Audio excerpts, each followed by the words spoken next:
Hello friends, আজকে মূলত একটা ইন্টারেস্টিং বই সম্পর্কে কিছু কথা বলবো। বইটা হচ্ছে ড্যারেন হার্ডি লেখা দ্য কম্পাউন্ড ইফেক্ট।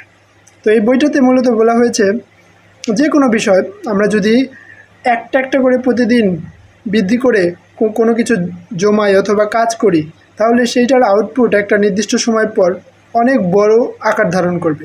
অর্থাৎ যে কোনো কিছু হতে পারে, সেটা যদি আমরা একটা অভ্যাস ধীরে ধীরে আমরা প্রতিদিন অল্প অল্প করে বৃদ্ধি করতে থাকি, তাহলে 1 মাস 2 মাস বা 3 মাস পর আমরা অনেক বড় একটা রেজাল্ট সেখান থেকে পাবো।